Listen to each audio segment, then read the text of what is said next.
I'm Christine. I'm one of the Lichfield storytellers, and so I have a story for you. There was once a skillful baker who had 2 daughters. Her daughters, they were as alike as peas in a pod.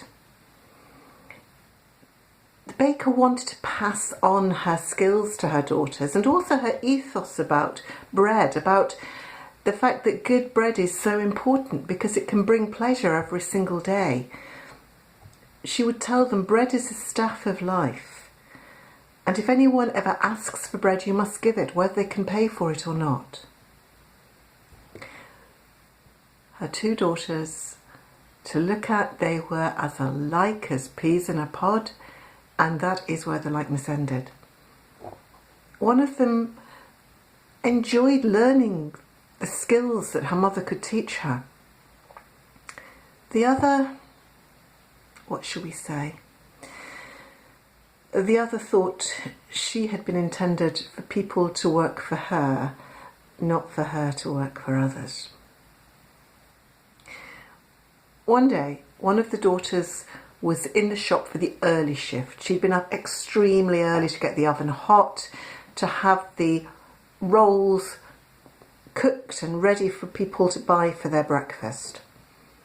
She was just taking out the first batch when she knew that someone had come into the shop. She didn't hear anything. Not to put too fine a point on it, she could smell that somebody had. There was a dreadful smell of unwashed flesh and unwashed clothes, and when she went into the shop, there was an old lady, grimy with dirt, and the old woman smiled at her with a toothless smile, and she said, "Would you give me a bit of dough?" It wasn't what the daughter had been expecting, but she picked up one of the rolls that would be the next batch to be cooked, and she said, "Would this do?" And the old woman didn't take it. She just said, "Could you put it in the oven and bake it for me now, please?"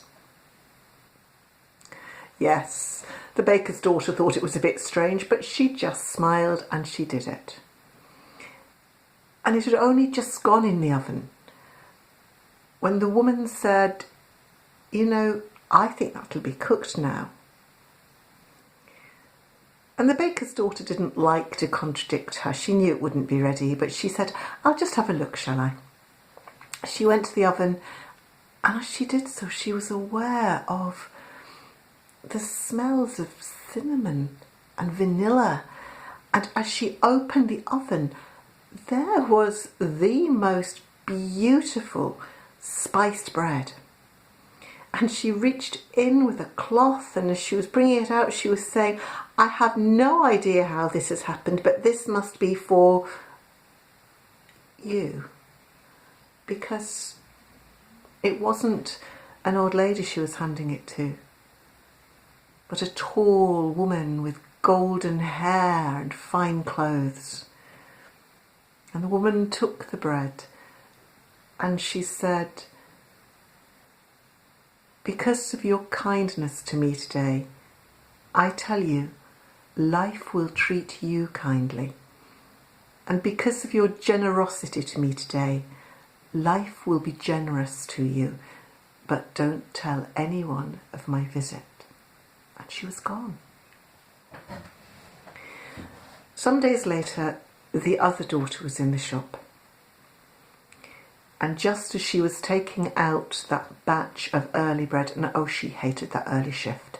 She hated all of it, but she hated that early shift. She did not see why people couldn't just keep some bread from the night before for their breakfast. But as she was taking it out, she smelt the most disgusting smell. And she looked into the shop, and there was a dirty old woman.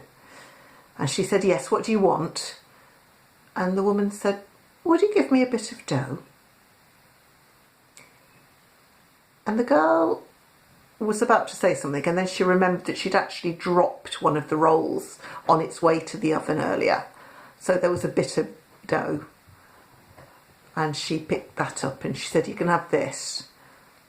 And the woman didn't take it. She said, would you put it in the oven and bake it for me?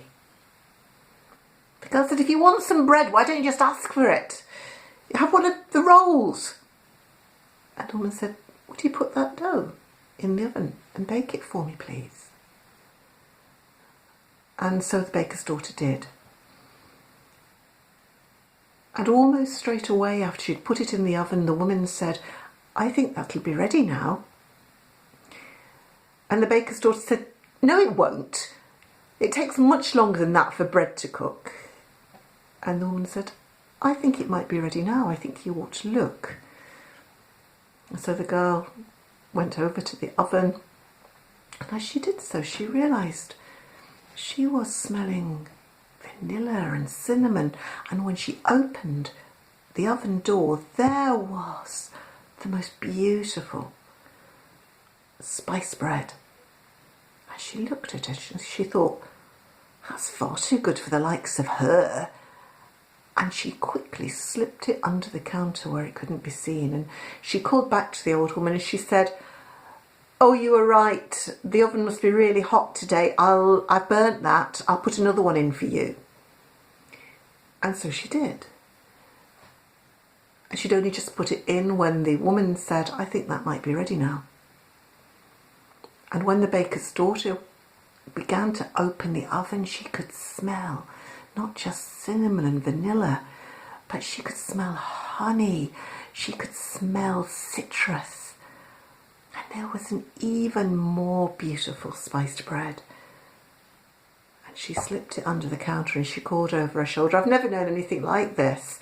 The oven must have got too hot. I've burnt that one as well. I'll put another one in for you. So she put in a third piece of dough. And almost immediately the woman said, I think that'll be ready now. And the baker's daughter opened the oven and there was the most amazing bread. All those beautiful smells and spices, and she could see that it was jewelled with fruit. The top was sprinkled with sugar. And before she could do or say anything, she felt a tap on her shoulder. And a voice said, I think that's mine. And holding it, she turned round and her eyes grew round in amazement. For there was a tall woman with golden hair in fine clothes. And the baker's daughter said, Who? Who? And the woman said, for your unkindness today, that is all you will ever say from now on. And feathers grew in circles around her eyes. Her face became a beak. Feathers grew down her arms and they became wings. And the baker's daughter, now an owl, flew from the bakery, still crying, Who? Who?